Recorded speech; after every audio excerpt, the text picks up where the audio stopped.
I got so much motherfucking design on right now. Break it down, bring it back, make it clap. I got 3 old thoughts, new guap, wear that thing. Bitches on my line, and you know they come strapped. Hold up, what it not, 45, scope it cash like whoa. How you fucking with these hoes up? Halo guys, nonton video ini sampai akhir ya. Dan jangan lupa like, comment, and subscribe. Assalamualaikum warahmatullahi wabarakatuh.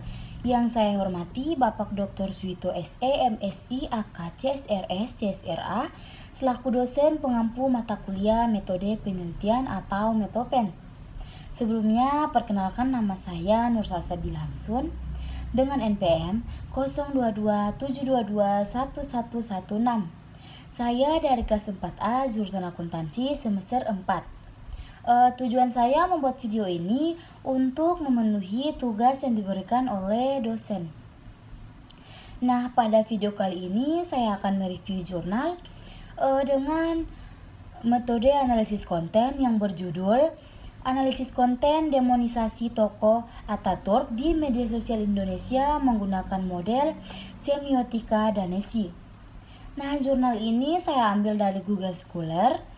Dan jurnal ini diperoleh dari Fajrianor, Fanani, Yoma Bagus Pamungkas, Natalia Sari Pujiastuti. Jurnal ini berasal dari Universitas Semarang, Universitas Semarang II, Universitas Semarang III. Dalam jurnal ini saya akan membahas beberapa poin penting. Yang pertama, metode penelitian. Yang kedua, hasil. Yang ketiga, kesimpulan. Dan yang keempat, yaitu motivasi untuk penulis. Dalam pembahasan yang pertama, yaitu metode penelitian. Jenis penelitian ini adalah penelitian deskriptif, di mana menurut Angginto dan Setiawan, jenis penelitian ini mendeskripsikan suatu objek, fenomena, atau setting sosial yang akan dituangkan dalam tulisan yang bersifat naratif. Pada penelitian deskriptif, peneliti dituntut untuk memahami dengan baik fenomena objek yang diteliti, kemudian menggambarkannya secara bermakna sesuai dengan penelitian dari peneliti sendiri. Objek penelitian ini bisa berupa kelompok manusia, program, suatu kondisi, sistem pemikiran, ataupun suatu peristiwa yang terjadi di masyarakat. Penelitian ini sendiri berupaya memahami dan menggambarkan fenomena konten media sosial Indonesia yang buruk pada sosok Mustafa Kamal Ataturk. Sementara itu, pendekatan yang digunakan adalah pendekatan kualitatif, di mana metode ini mengeksplorasi dan memahami makna yang oleh sejumlah atau sekelompok orang dianggap berasal dari masalah sosial kemanusiaan.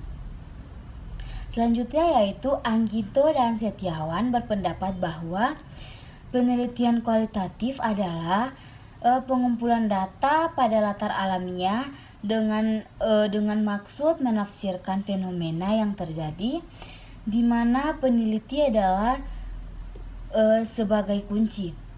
Sementara itu, penelitian ini sendiri menggunakan alat analisis tekstual untuk menjawab tujuan penelitian. Menurut Griffin Analysis, tekstual mendeskripsikan dan menginterpretasikan karakteristik dari teks yang diteliti. Data primer dalam penelitian ini adalah konten dalam media sosial YouTube dengan kriteria. Yang pertama, yaitu konten mengulas profil Mustafa Kemal Ataturk secara negatif. Yang kedua, yaitu konten berbahasa Indonesia. Yang ketiga, konten memiliki lebih dari 2 juta viewers untuk menunjukkan popularitas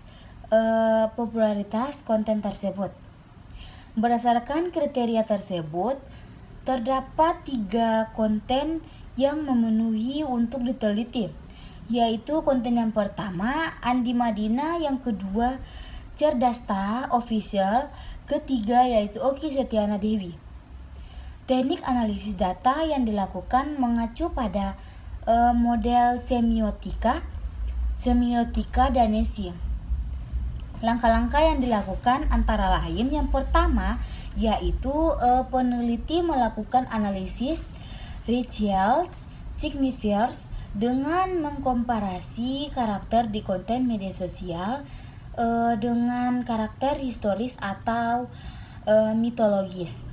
Yang kedua yaitu penelitian melakukan analisis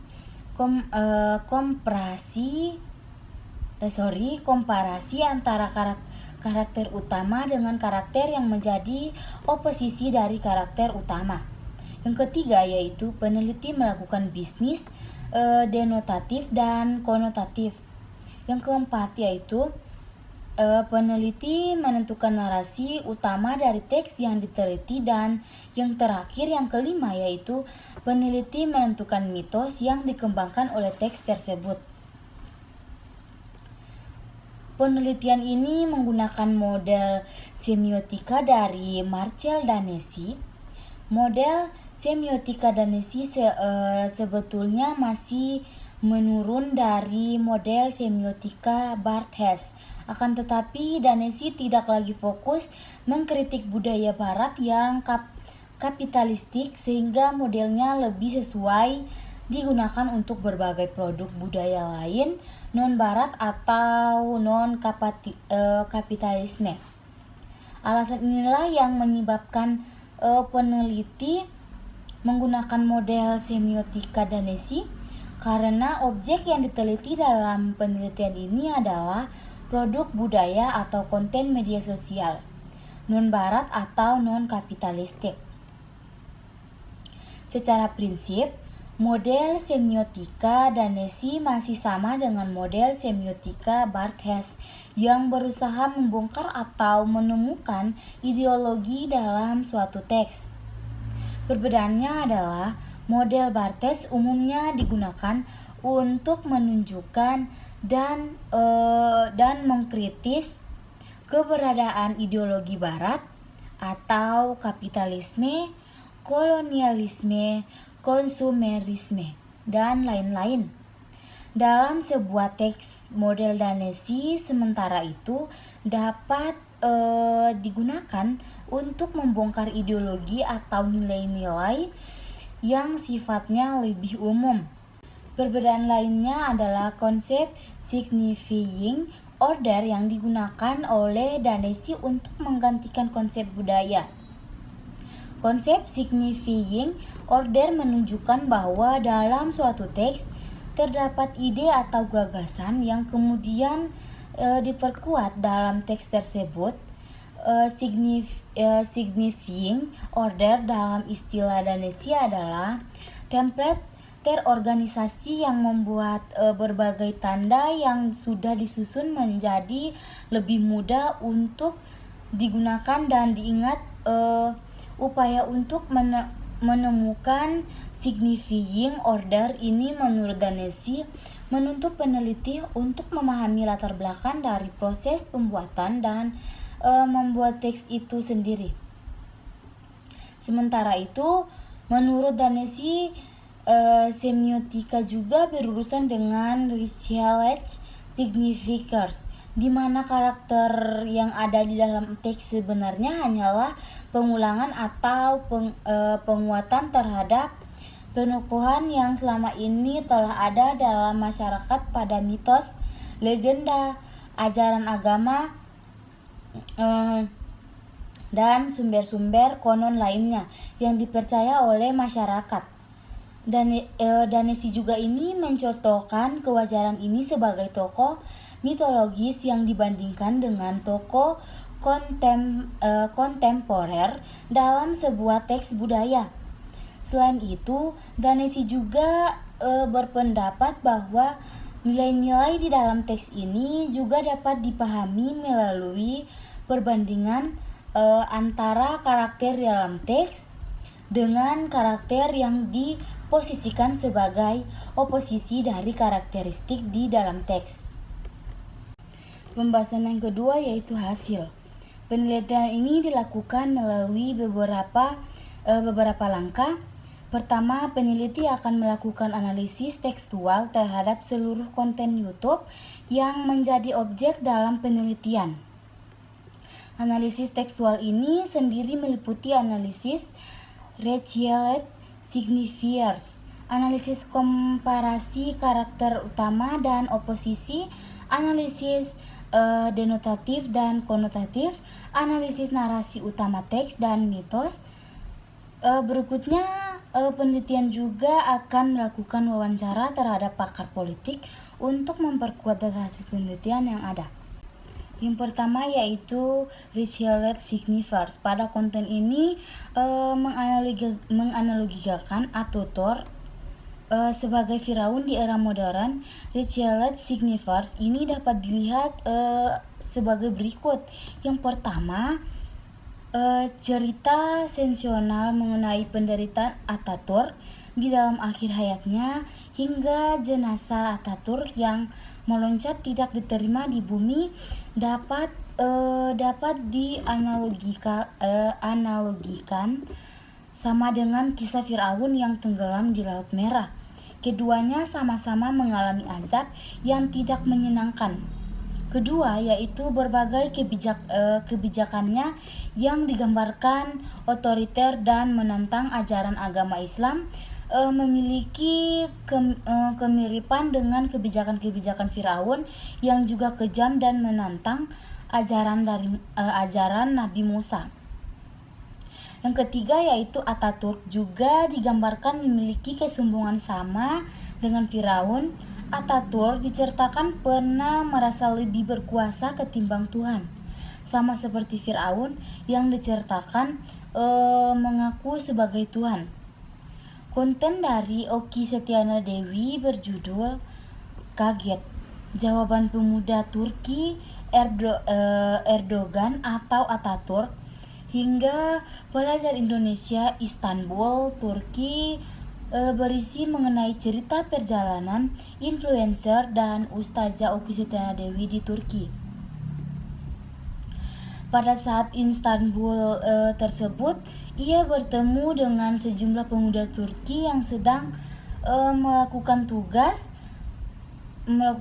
wawancara. Saat itu mereka melakukan wawancara terhadap Oki Setiana Dewi mengenai Ataturk yang kemudian kaget karena para pemuda Turki tersebut lebih memilih Ataturk ketimbang Erdogan. Presiden Turki saat ini terkenal pro-Islamis. Setelah itu melalui caption konten video tersebut menjelaskan bahwa Ataturk adalah pendiri negara Turki yang memiliki banyak catatan buruk seperti pelanggaran hijab dan merubah azan. Lebih lanjut, Oki Setiana Dewi menjelaskan bahwa sejarah yang diajarkan di Turki terlalu memberikan gambaran yang baik pada Ataturk. Sementara itu sebagai umat muslim baiknya lebih membanggakan Erdogan karena sikapnya yang mendukung Islam. Konten ini memiliki Retielet signifiers yang kurang lebih sama dengan konten-konten sebelumnya, yaitu berbagai kebijakan Ataturk yang digambarkan menentang ajaran agama Islam, mirip dengan kebijakan Firaun yang juga kejam dan menantang ajaran Nabi Musa. Terus secara keseluruhan dari ketiga konten tersebut, tokoh Mustafa Kemal Ataturk digambarkan sangat buruk dan seringkali dianalogikan mirip dengan tokoh-tokoh buruk yang ada di dalam referensi-referensi agama Islam. Secara umum, Ataturk sering diibaratkan sama dengan tokoh Firaun pada masa Nabi Musa. Analisis mengenai ini dapat dilihat pada tabel di samping ini ya. Pembahasan yang kedua yaitu analisis karakter utama dalam oposisi. Pada analisis ini, karakter utama konten-konten yang diteliti akan dikomparasikan dengan oposisi dari karakter tersebut yang diangkat dalam berbagai konten tersebut. Pada penelitian ini, karakter utama dalam setiap konten tersebut adalah Ataturk. Sementara itu, tokoh yang dioposisikan oleh Ataturk cukup beraneka ragam. Pada konten Andi Madina dan Cerdasta Official tidak terdapat penggambaran oposisi secara langsung. Ataturk lebih banyak kontraskan dengan sifat-sifat yang Islami serta entitas-entitas yang mewakili kekhalifan Utsmaniyah. Hal ini lebih jelas terlihat saat kita melihat konten video lain dari kedua akun tersebut. Secara ringkas, oposisi Ataturk dalam konten tersebut dapat dirumuskan sebagai berikut. Yang pertama yaitu tokoh-tokoh Islam yang memiliki atribut antara lain membela hukum Islam, mengamalkan ajaran Islam, dan membela umat Muslim. Kedua yaitu tokoh-tokoh kekhalifan Utsmaniyah atau kekhalifan itu sendiri yang memiliki atribut yang sama yaitu menegakkan hukum Islami dan membela umat Muslim. Sementara itu konten Okky Setiana Dewi lebih jelas menunjukkan tokoh yang berlawanan. Pada konten yang ia susun hingga menggambarkan bagaimana ia tidak menyukai tokoh Ataturk dan lebih menyukai tokoh Erdogan, presiden Turki saat ini.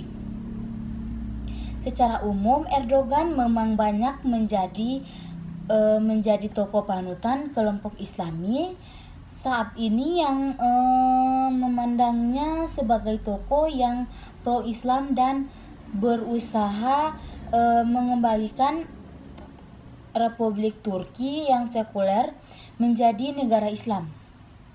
Upaya melakukan antagonisme ini terlihat di menit ke-5:12 di mana Okky mengatakan, tapi kita sebagai umat khususnya saya pribadi, kita sangat mengembangkan Erdogan dan kita berharap ada seperti presiden-presiden seperti Erdogan di negara-negara lainnya, insya Allah. Secara umum, perbandingan atribut, karakter utama dan oposisi dalam konten-konten tersebut dapat dilihat pada tabel di samping ya teman-teman. Selanjutnya yaitu analisis denotatif dan konotatif. Sementara itu, konten Andi Madina dan Cerdasta Official juga memiliki fitur-fitur konotatif dan bermuara pada representasi negatif tokoh Ataturk. Pada konten ini, Andi Madina, makna konotatif yang dibangun adalah terkait dengan makam Ataturk yang digambarkan memiliki azab. Penggambaran ini antara lain yang pertama yaitu makam Ataturk yang mengeluarkan bau, di mana Andi mengatakan, aduh gak enak ini baunya kelak, tapi memang banyak orang gak kebauan tapi kebauan ini. Kedua yaitu jenazah Ataturk loncat dari kubur sehingga harus diberi pemberat batu marmer, di mana Andi mengatakan ini batunya beratnya 44 ton ya kalau nggak ngeloncat ke atas tuh. Sementara itu, konten Cerdasta Official juga menggambarkan secara konotatif dengan beberapa atribut yang serupa. Yang pertama yaitu proses kematian Ataturk yang sangat buruk, penuh dengan penderitaan. Hal ini dimulai di mana Ataturk menggambarkan penderitaan penyakit kulit, liver, malaria, dan penyakit kelamin. Ada cairan berkumpul di perutnya, tubuhnya gatal-gatal, dan badannya panas. Secara spesifik, Cerdasta Official mengatakan sakratul maut yang amat mengerikan bagi pengkhianat dan menghancurkan khilafah Utsmani.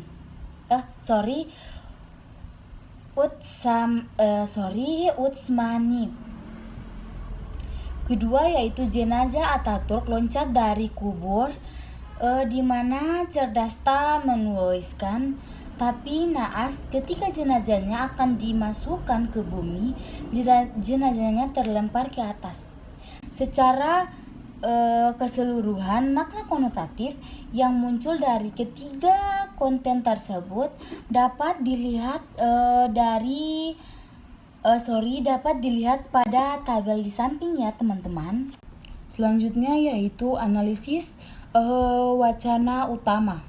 Berdasarkan seluruh analisis semiotika yang telah dilakukan, maka dapat diperoleh beberapa wacana yang dibangun dalam konten-konten yang teliti tersebut. Wacana ini yang pertama yaitu Ataturk adalah tokoh yang sangat buruk karena membubarkan kekhalifahan Ustaniyah dan merubah masyarakat Turki menjadi sekuler. Kedua yaitu Ataturk mengalami azab saat kematiannya sakratul maut hingga saat ia dikuburkan sampai saat ini. Ketiga yaitu Ataturk adalah antitesa dari tokoh-tokoh Islamis seperti Presiden Erdogan dan tokoh-tokoh kekhalifahan Ustamiyah. Keempat yaitu Ataturk adalah penjelmaan dari Firaun pada masa modern. Pada wacana pertama, Ataturk digambarkan sebagai tokoh yang sangat negatif karena beberapa hal. Yang pertama yaitu secara personal ia digambarkan memiliki perilaku sangat buruk karena gemar minuman beralkohol khas Turki, raki. Ia juga digambarkan kejam terhadap musuh-musuhnya, terutama dari kelompok muslim. Kedua, ia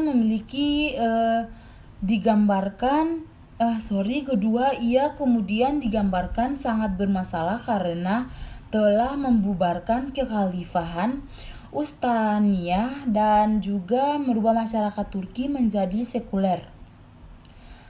Terus, Ataturk dianggap sebagai biang keladi dari menjauhnya masyarakat Turki dari syariah serta tradisi-tradisi kehidupan Islam.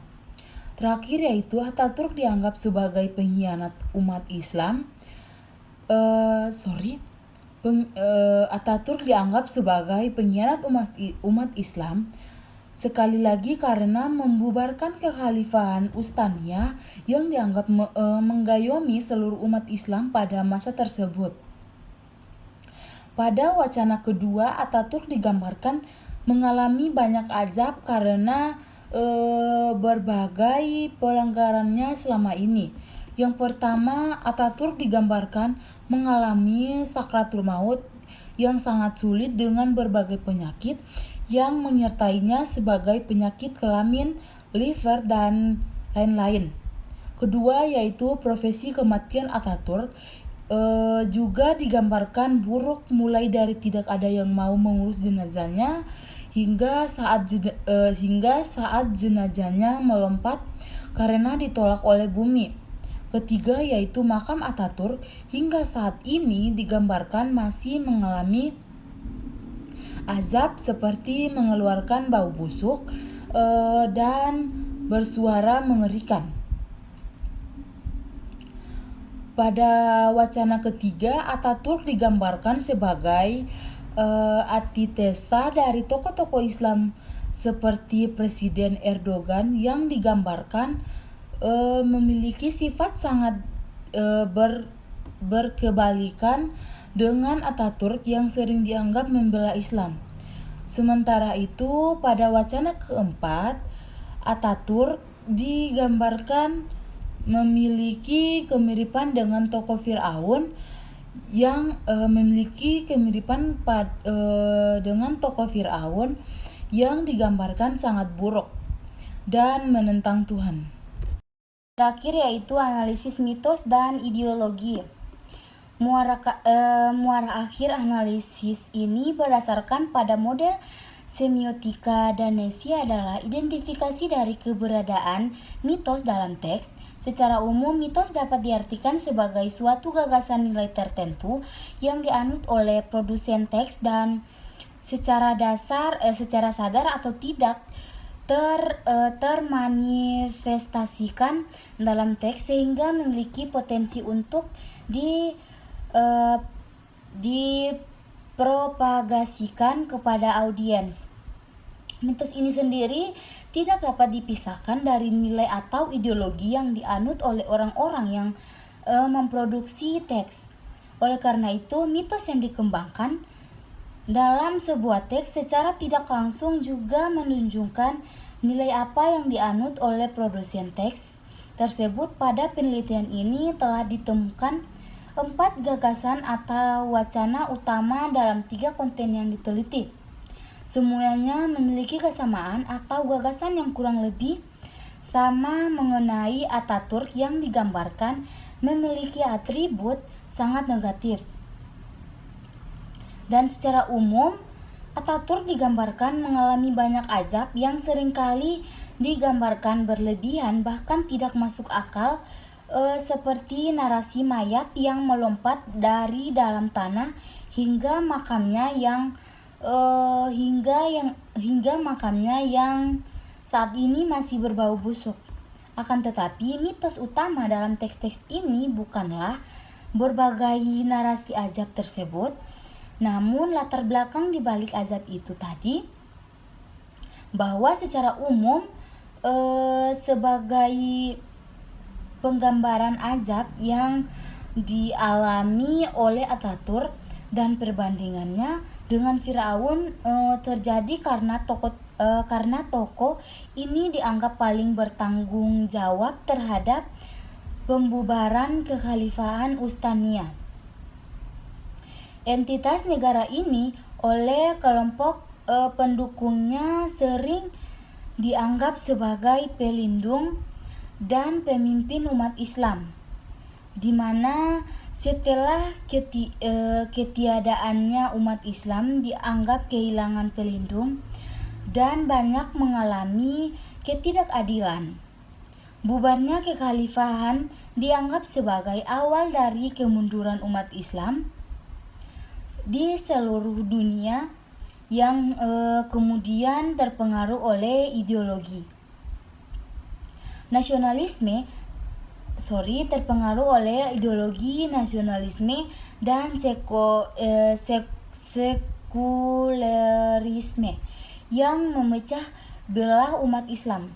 Mitos khilafah inilah yang kemudian menjadi mitos utama dari berbagai narasi yang menyerang tokoh Ataturk. Yang ketiga yaitu kesimpulan. Berbagai konten demonisasi mengenai Ataturk yang ada di Indonesia yaitu terbukti didasari oleh kreatornya dipengaruhi oleh ideologi khilafah. Ideologi ini membangun mitos yang kemudian dipropagasikan kepada audiens melalui penggambaran buruk Ataturk. Demonisasi dalam konten ini hanyalah salah satu cara untuk mendiseminasikan mitos-mitos khilafah yang diyakini oleh ideologi khilafah bahwa khilafah wajib, perlu, dan bisa didirikan. Pembahasan yang terakhir yaitu motivasi untuk penulis. Sebagai penulis, kalian memiliki kesempatan yang unik untuk menganalisis konten demonisasi terhadap tokoh Ataturk di media sosial Indonesia menggunakan model semiotika Danesi. Dalam jurnal kalian dapat meneroka dampak dari konten semacam ini terhadap masyarakat Indonesia dan bagaimana penggunaan model semiotika dapat membantu dalam memahami arti dan pesan yang tersembunyi di balik demonisasi tersebut. Melalui penelitian ini, kalian berpotensi memberikan wawasan penting yang dapat membuka mata masyarakat terhadap bahaya dari konten negatif yang mungkin merusak persatuan dan kesatuan. Dengan menulis jurnal ini, kalian turut berkontribusi dalam mempromosikan penggunaan media sosial yang bertanggung jawab dan menyebarkan pemahaman tentang pentingnya membangun dialog dan toleransi di tengah perbedaan.